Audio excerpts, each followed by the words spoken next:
All right. Good evening, everyone. I'm Mike Canary. I'm a radio host and producer here at WGCU Public Media. Welcome to our Hurricane Preparedness Workshop for persons with disabilities. It's part of our month-long Move to Include initiative. We cannot hear you, but if you do want to ask a question, use the Q&A function.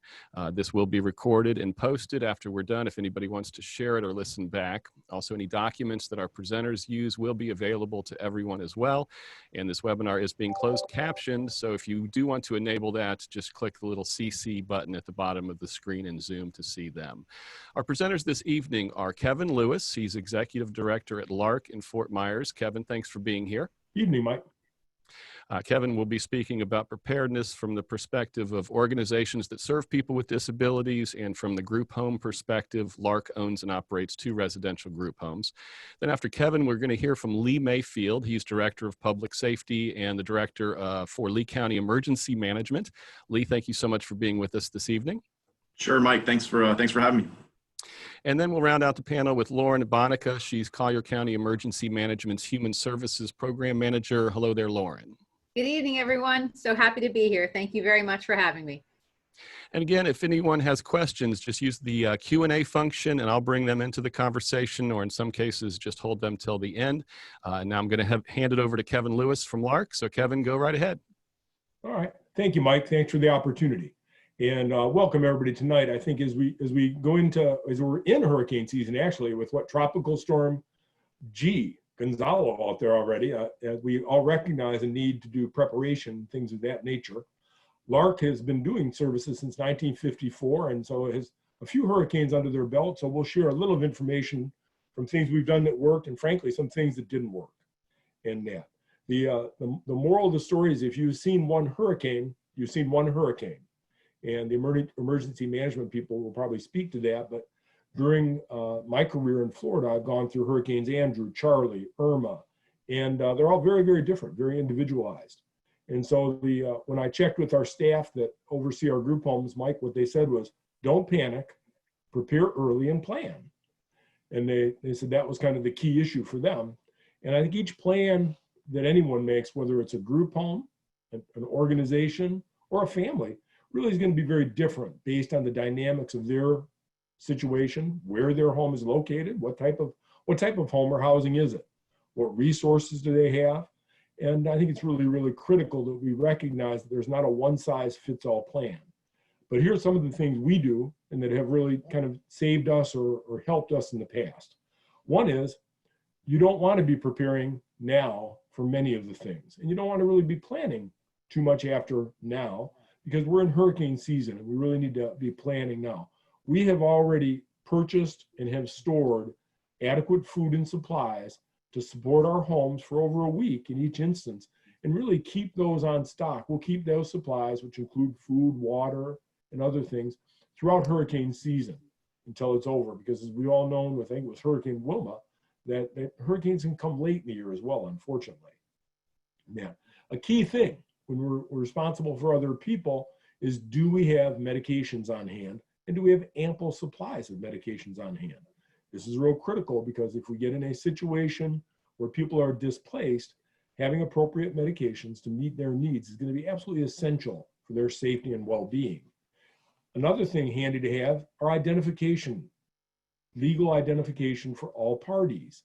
We've had instances where we've had to move people around or utilize other resources and things like that.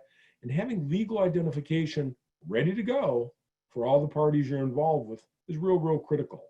Now at LARC, many times individuals that are in our homes, some of those individuals will choose, and their families will choose, to have them go with them during the course of a storm.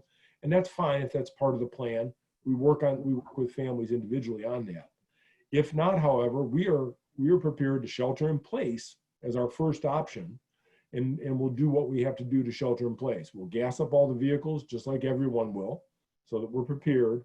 And if we have any shutters and things like that, we're going to place those up. You'll hear during Hurricane Irma, we actually placed the shutters on one of our homes in Cape Coral that sits off of Country Club and Veterans. And we were prepared, frankly, as Irma was 72 hours out, to be at that home and actually considering moving people there. One of the other things that people will do is they'll look at what their power arrangements will be. Do you have a generator?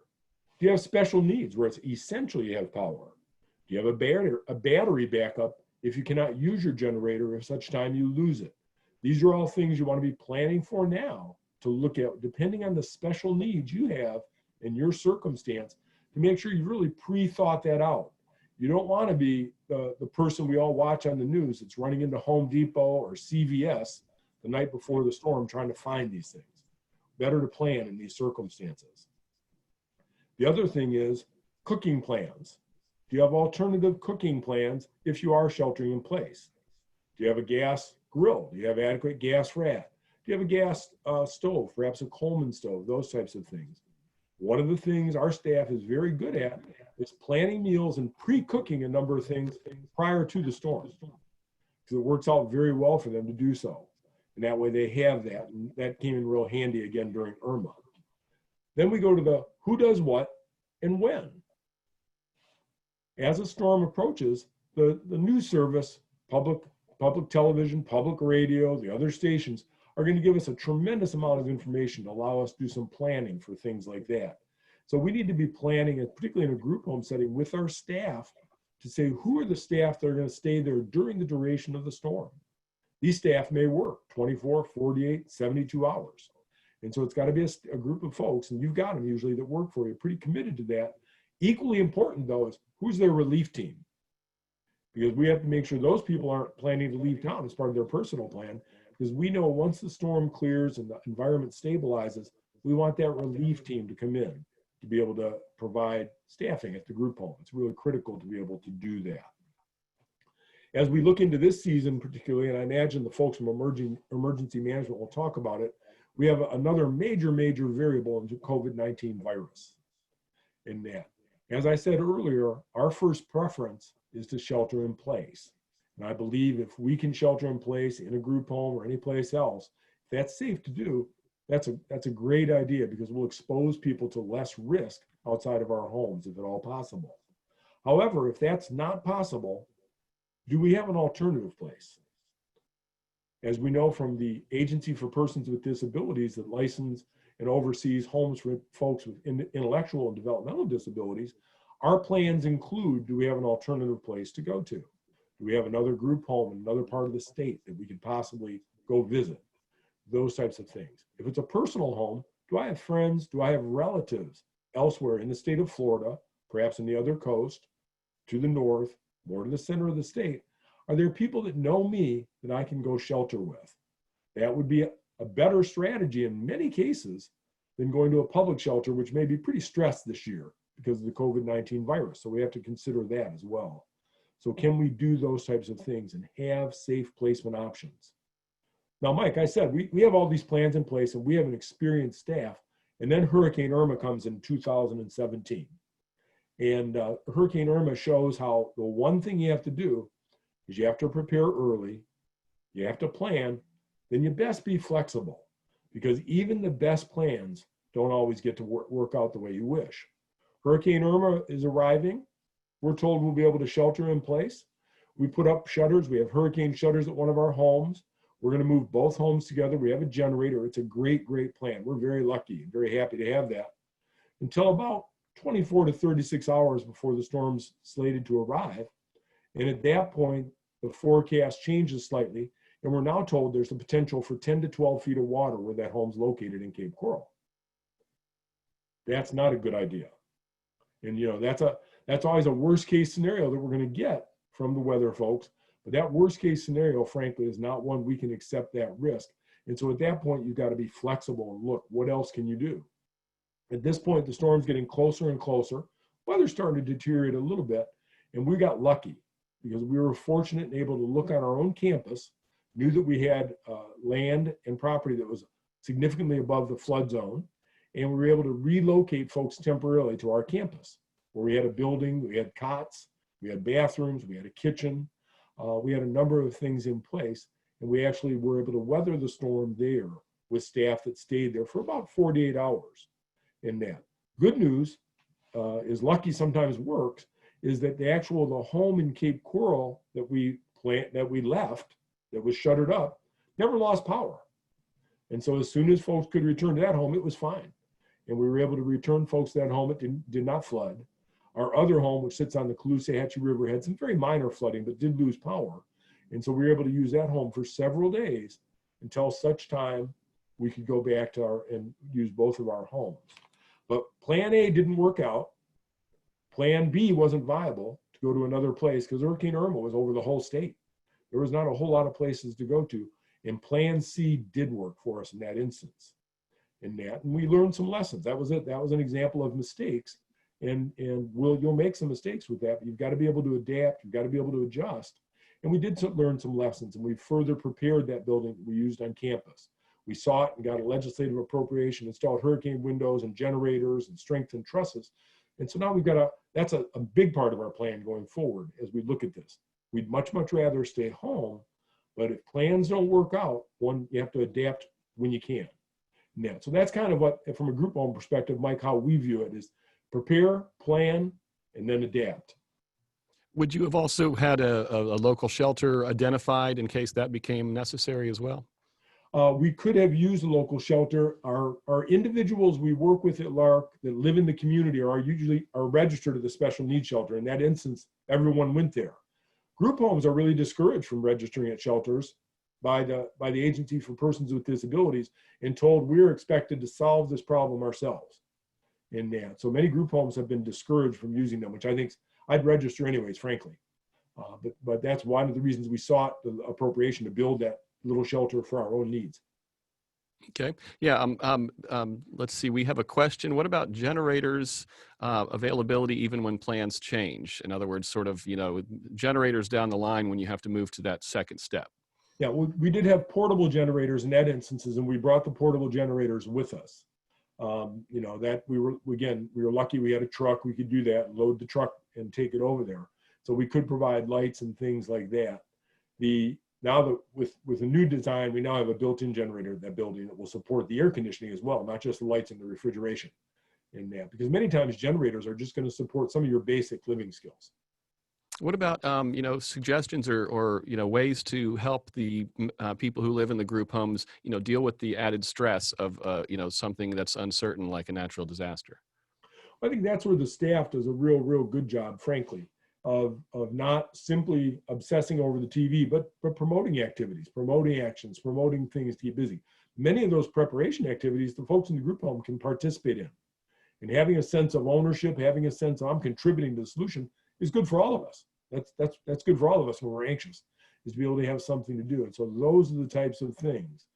Beyond that, there's going to be recreation, there'll be card playing, there'll be different things going on, and people will resume normal schedules. They'll sleep, they'll be involved in food prep, those types of things. That's where, again, staff was real pleased with their food prep efforts by pre-cooking. When they lost power, they were still able to meet the needs of individuals at that time. All right. Well, I don't have any other questions for you. So unless you have any other final thoughts, I think we're going to go ahead and move along to Lee Mayfield. Okay, very good. Thank you. Okay.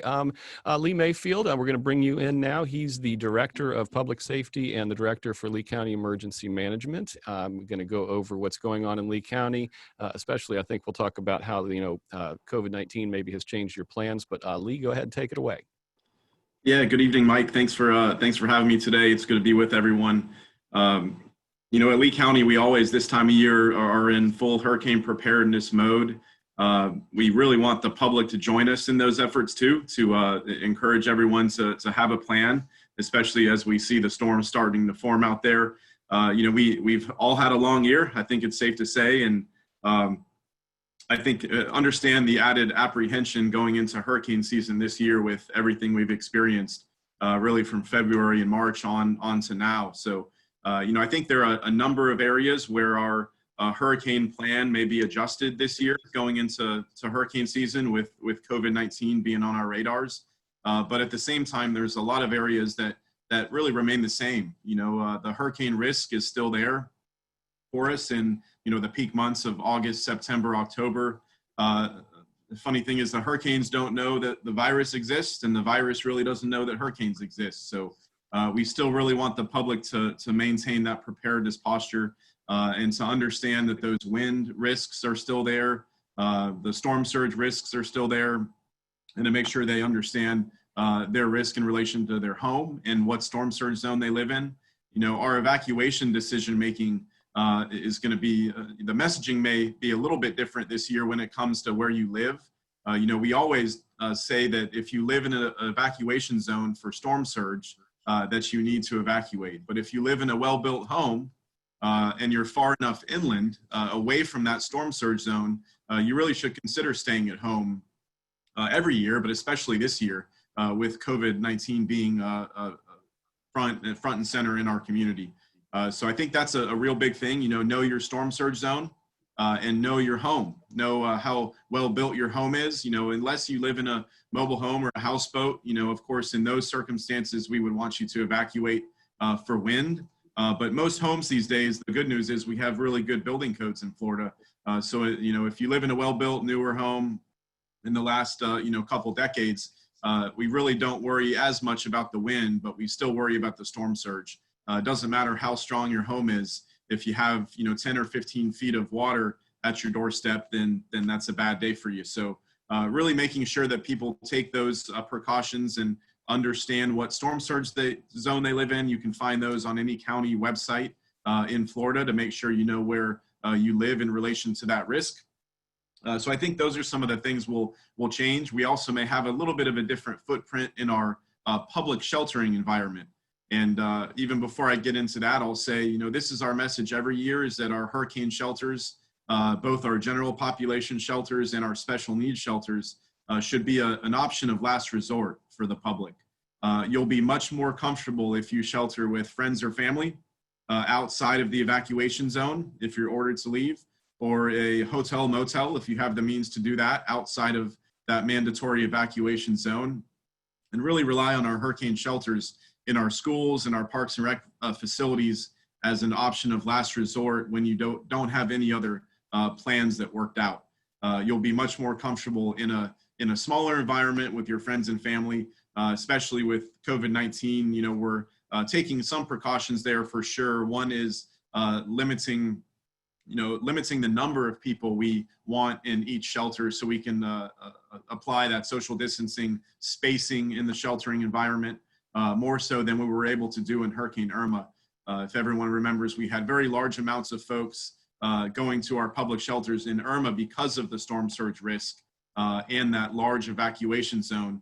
We really want to the extent possible, space out individuals and families in the shelter, the sheltering environment. We'll also be able to have masks and hand sanitizer available, extra cleaning, additional cleaning in the sheltering environment, and some possible screening questions possibly when you check in to make sure there's check for illness and so forth. So we're taking all those precautions here at Lee County. We have staff that spends day in and day out planning for this. Our folks were packing some shelter trailers of PPE as precautionary measures earlier this afternoon even. So a lot of work going on behind the scenes to be prepared for this hurricane season, like we always do, and we really want to encourage the public to be ready as well. Think about it now. You know, Kevin said there's such value in preparing before we're in that 5-day error cone. You have a lot less stress. You don't worry as much. When you write something down, it really means a lot more. So on our website, leeeoc.com, you can go and find a draft hurricane plan that you can print out and fill in the blank. We make it pretty simple. You can be prompted with all the questions that you need to have answered, like, you know, what are my emergency contacts? What are my evacuation destinations? Medication, insurance information, all of these things that we want people to consider as they prepare for hurricane season. And, you know, we have a lot of this stuff in our heads, but sometimes, again, when you write it down, then that becomes a plan. And you can kind of take that to the bank and say, hey, I feel more confident going into hurricane season this year. We live in an awesome place. It's paradise, but every so often we have to deal with hurricanes. And the good news is we can see them coming. They're not really a surprise. So we have time, and now's the time to really go out and get that supply kit ready as well. So, you know, a couple easy things people can go out and do tomorrow. Again, it's not too late. So, you know, develop that hurricane plan, print out a plan, fill it out, you know, talk about it at the dinner table, talk to your family and your neighbors and your friends about what your hurricane plan is. So that's the first thing. The second thing is go out and build a a simple disaster supply kit. You know, Kevin mentioned some of those items as well. Make sure you do that before the big rush. You know, we saw this, you know, months ago when folks were pretty busy at the grocery stores preparing for the pandemic. And, you know, we may still have some of those supplies left over. You can use those, but go out now and every time you go to the grocery store and buy a couple extra items throughout the year so you'll be ready. So have that hurricane supply kit. That's good whether or not you evacuate to a friend or family's house, whether you shelter at home if you're outside of that evacuation area, or if you go to a shelter. You know, there's not a lot of creature comforts in our hurricane shelters. That's not the purpose there. It's really meant to be a lifeboat and to get you through that immediate wind and rain time frame in a hurricane. So, and the last thing people can go out and do tomorrow is know where to go to get resources and information. You know, information is power. In these types of circumstances, there's a lot of information sources out there, and we want to be confident that people are getting the right information to be able to make their decisions for themselves and their family. So again, we have lots of resources on our website, leeeoc.com. We have these all hazards guides. She got one right here. These are our new ones. They just came out. This is really, you know, all the information you need for hurricane preparedness.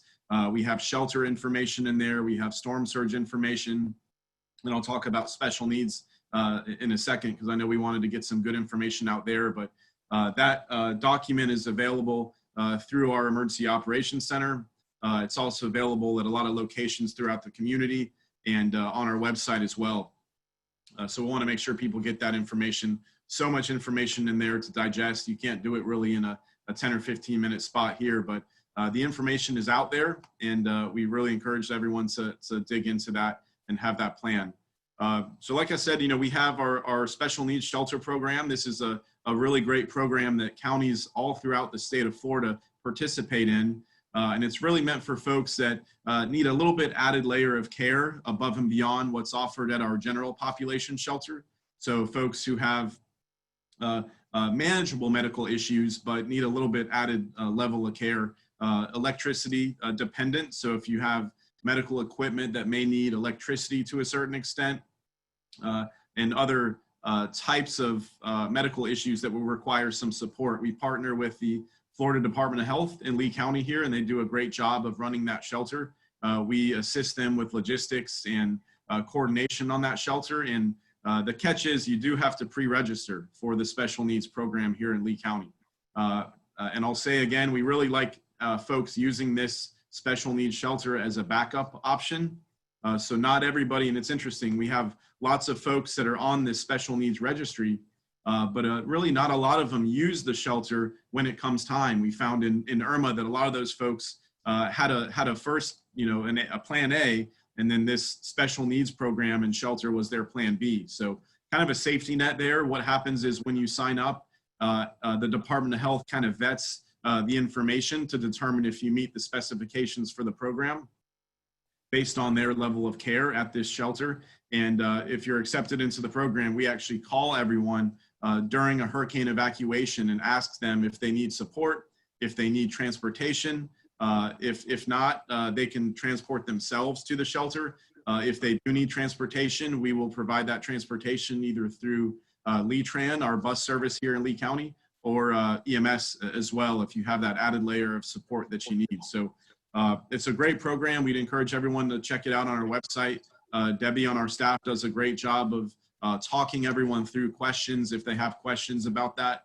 So that's a program, again, that I know Lauren can talk about too. They have a great program in Collier.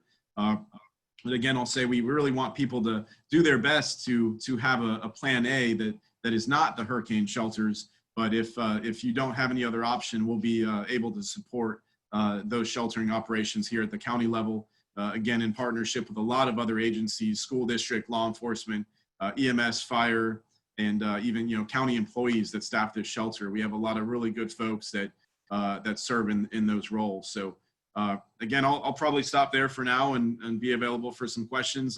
Mike, if you have any. Yeah, I've got a couple follow-ups. One would just be the special needs shelters, are they pet friendly? Like if somebody has to go to the special needs shelter and they have a dog or something, will that work? That is a possibility. So that's factored into the program. We do have that capability. And that's the case with many of our other shelters as well. We kind of play that by ear. In Irma, for example, to the great credit of our partner agencies, the school district did say, hey, we know there's a lot of people coming, they're bringing pets. We'll figure out how to handle it. So between our domestic animal services at the county, the school district, and Lee County, we were able to handle that. So we know pets are family members, and that's how we try and treat them. One of the questions that we got from Lawrence through the Q&A was about hotels that have generators. He says, we have not found any hotels in Fort Myers which have generators. You know, is there a list, or is there some service that can answer that question for him? Yeah, that's a tough one. Full generator power is a luxury really at hotels. A lot of them have, I guess you call limited backup, maybe emergency lighting and things like that, but not all hotels, that's correct, and that's a valid concern, have that. Some of them do. I think your best bet is just to kind of, depending on what your family situation is, where you'd like to go, spend a little time calling around and asking those questions, even from a structural standpoint. Hey, when was your facility built, and what generator power do you have? So, but good question. One of the questions we got, and I'm not sure there's really an answer to it other than having a generator, is what arrangements need to be made for someone who has an oxygen concentrator to be able to keep power during the storm?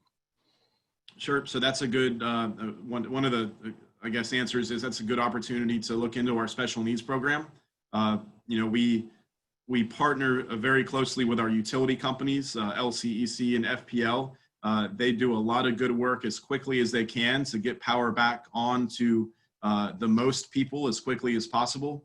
But I think to that individual question, I would say if you absolutely need that power, it's kind of on you to make sure you have your generator back up in your home. And if you don't, then we'd like to talk to you about the special needs program and what opportunities would be there.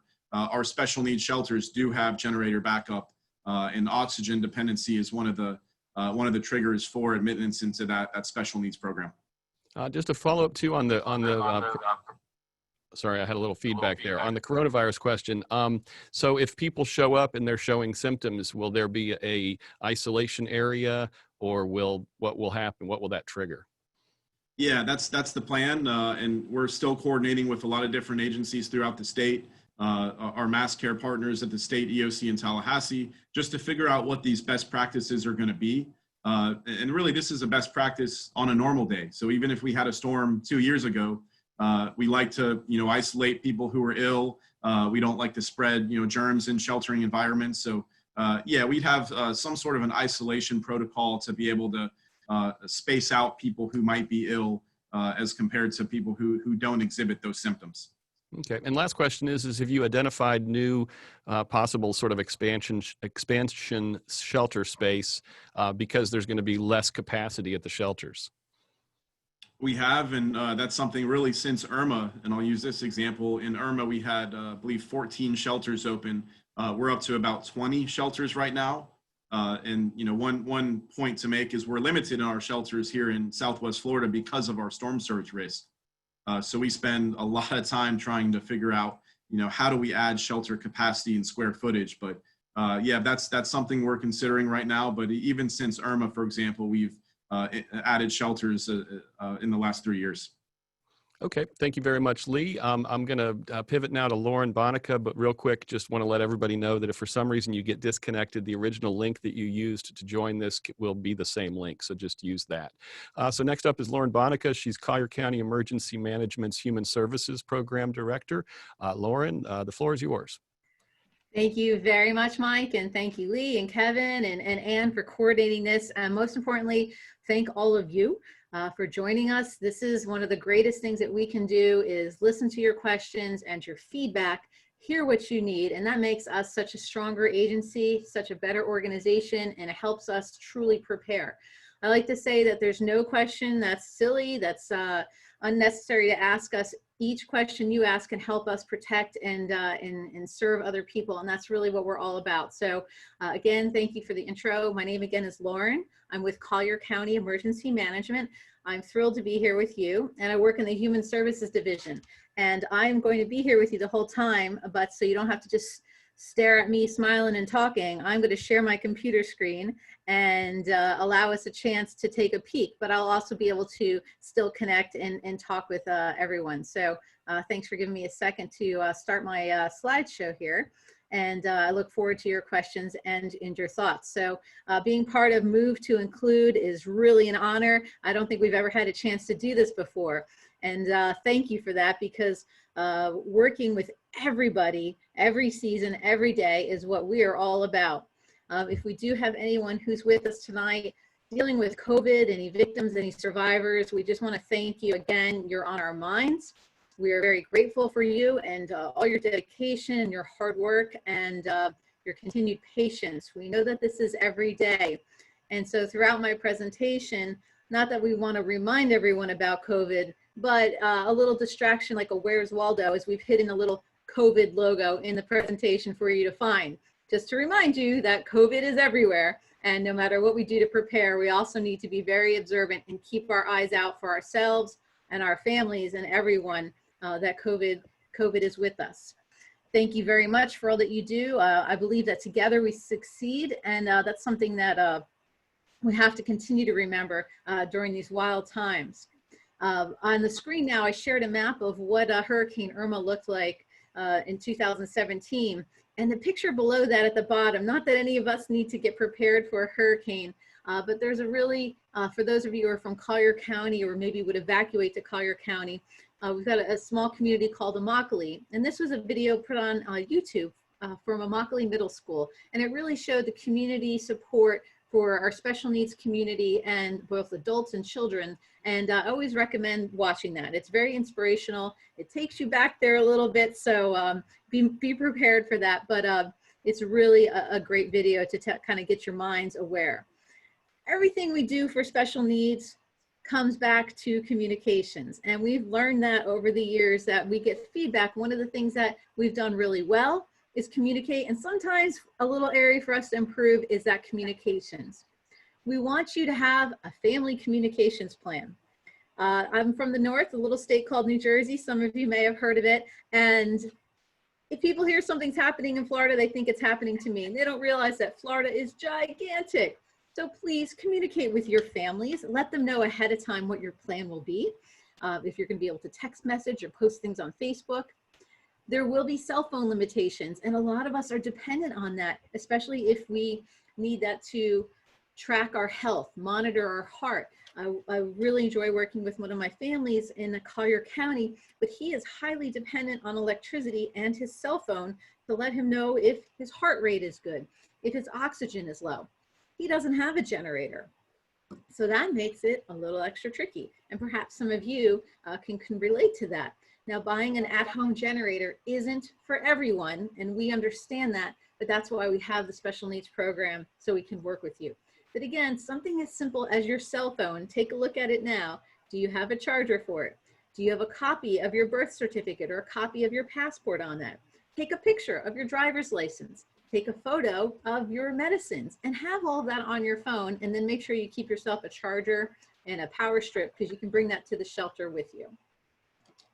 Something else that we have in Collier County, if you haven't been aware of that, is something called Alert Collier. And you can find that right on our website. And this is a mass notification program that will actually alert you to things that we have going on, severe weather.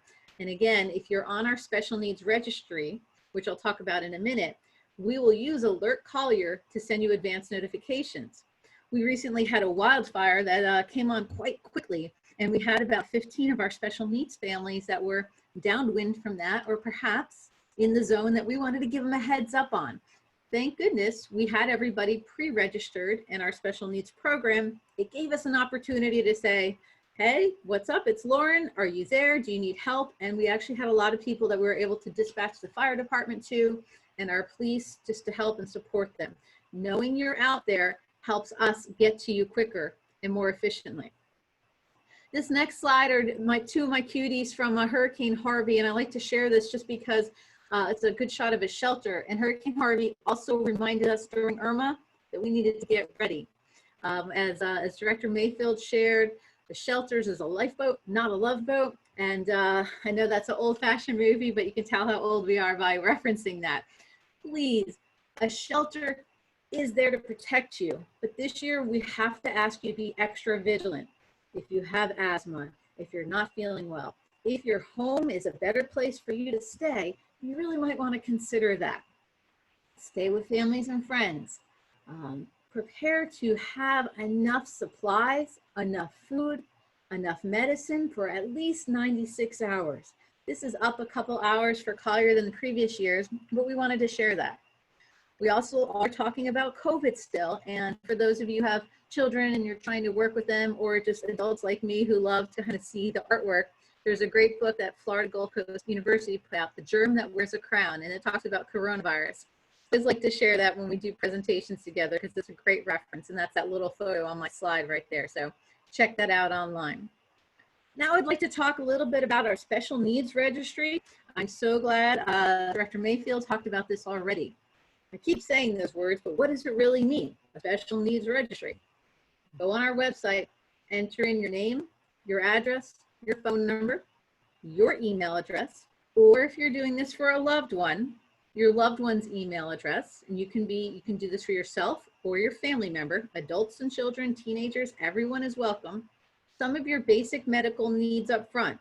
We tried to shorten the form because if any of you have been a member of the special needs program in the past, you certainly had to carve out about a 30 to 40 minute block of time to fill that form out, and we have other things we need to do, right? So now the form's a lot shorter. It asks you critical questions up front. Are you oxygen dependent, electric dependent? Do you require transportation? And if you want to get into the details of your medical history, absolutely, you can do that. It's available for you, but we really wanted to shorten it and to make it, and also discuss your home. Are you in a flood zone? Are you in a mobile home? So that's what we're looking for on the special needs registry. This is a photo of the wonderful Palmetto Ridge High School. And if you're with Collier County, this is our special needs shelter. I would be remiss to not give a thank you to Collier County Public Schools and Dr. Patton and her phenomenal team. After Hurricane Irma, they truly raised the bar for where we can shelter, how we can shelter, and they are phenomenal leaders, and they believe in life safety and protection just like you and I do. Palmetto Ridge High School is available, and it's backup generator galore now. We've done some updates. We test the generator. We have put in new generators for the water pumps. We have over 60 plus square feet per family. Say that 3 times fast. That's 60 plus square feet per family, because that makes room for COVID. Now, just because you are or are not on the special needs registry doesn't mean you can come to the shelter. I really like to ask people, do you need a doctor or nurse care to get through the evening? Do you need oxygen and electricity? Then come to the shelter. We've had a couple of folks come to the shelter, and maybe they could have been successful at one of our other general population shelters. So we really want to encourage you to share with your family and friends. Please come to the shelter if you need it. Your caretakers can join you as well. Actually, we need your caretakers there. Collier County Emergency Management has already spoke with the Department of Florida Division of Emergency Management. We deploy nurses and doctor teams from around the United States before the hurricane gets here to help us operate this shelter. Now here's the bad news. You're going to be in a giant room with 1,000 other people in the county, and you're sleeping on an army cot. And an army cot, for all my veterans on this call, is not the most comfortable sleeping arrangement you've ever had. You will have air conditioning, and we will feed you probably a peanut butter-like sandwich for breakfast, lunch, and dinner. But that's okay. Those are great foods. But we encourage you to bring comfort items with you. Bring some of your favorite foods with you. Bring your medicines with you. And again, please consider if this is your best option for you this year because of COVID. You will be in an open space area. You will need to share restrooms with other people and other communities. How do you get to the special needs shelter? Well, we've got a phone number, and I put it right here on the computer screen. When we activate, or what means when you and I start worrying about the storm getting closer, we open up what I call the Special Needs Call Center. And we have an awesome group of people that love to help you more than I do, called the diplomats. And the diplomats are there to talk about your needs, see if you need a ride, see if there's another shelter that works best for you, what to do with your pet, all of those great questions. So that phone number, in case you're not watching on the computer screen, I'll tell you out loud now, and I'll repeat it twice if you need to grab a pen and paper. It's 239-252-8809. Again, 239-252-8809. And again, that's a good phone number to call us to reach the diplomats and reach our call center and see if it's the best option, because we don't want anybody staying at home. We want everybody coming on out and to be safe. Collier also has a new evacuation zone map, and I'm throwing that up on the screen now so you can take a peek. You're not going to be able to see too many of the details now, but maybe later on when you put the TV on, just look that map up and see where you might be located. I wanted to show you a little photo in here of my humble home. All right, maybe it's not my home, but girl can dream, right? This is just a reminder about generator safety at your house. This is very new for some community members this year. Generators at home are costly, but please connect with maybe your clubhouse, connect with your local support teams and emergency management. This might be the best option for you if you have severe health conditions and you might need to stay at home. If you are an individual who said, Lauren, look, I can invest in that and spend a couple dollars, I just don't know how to do it and turn it on. We've got some really cool volunteer agencies in town and our fire department relationships. If you've got a generator there and you need help, you move to the counties that will help and serve you. So you give us a call on that phone number and we will send someone out. We want you to be safe. We also want you to have enough fuel and backup cables and everything. One thing I'd be remiss to not mention is our phenomenal partners and our nonprofit groups that are here to assist in our special needs programs as well. So again, I share this because during Hurricane Irma, we had a lot of nonprofits come to town. Please, when you donate money or time or support, work with your local agencies that are here all the time that are rooted, because we want to make sure that they are legit here to help you and that there's nothing scandalous going on. I'll be available on the line to answer any questions or concerns. I did forget to mention that you can bring your pet to the special needs shelter. If you have an emotional support animal, not a service dog or a service pony, if you have an emotional support animal, they are not allowed in the schools, in the special needs shelters. They have to go in the traditional general population shelters. Now, we clarified that recently, and the school follows state statute. So again, at this time, those emotional support dogs haven't gotten the right credibility yet, although I love them, and I thank goodness that they're out there for everybody. We have to advocate more to get them to fit and be welcome there. But service animals, identified official service animals, 100% are welcome. So thank you, Mike. Thank you so much, Ann. I appreciate a chance to connect with everybody. Thank you very much, Lauren. I have a question, a couple questions here. One, and Lee, you might want to chime in too. With the current environment being stay home, if possible, because of COVID-19, is it accurate to say that the threat of rising water is going to be the #1 consideration when it comes to, evacuation or evaluating options? I'll kick off with that. Rising water, excellent thought. We hear a couple inches and people are like, oh, that's nothing. Well, that's not necessarily true. So rising water, wind speeds, and how that impacts the time of day with our tides are critical. So not that that's the #1 consideration, but I think that that's up there with the top 3 that you really have to be mindful of. If you are in an immediate flood zone and you're a special needs community member, you would pretty much need to evacuate ahead of time. And I'll let Lee or Kevin comment as well. Yeah, I think for Southwest Florida, the storm surge is really what keeps me up at night, at least in those worst case scenarios. Fortunately, we haven't really seen a big storm surge event in our lifetimes here. The Naples area, Hurricane Donna, I think was fairly significant, but yeah, water is really in it. You look at injuries and loss of life in tropical events, and by far and above, water is the #1 concern there. Again, the good news is the homes are well built these days. Building codes are strong, but it doesn't really do much when you have a lot of water coming your way.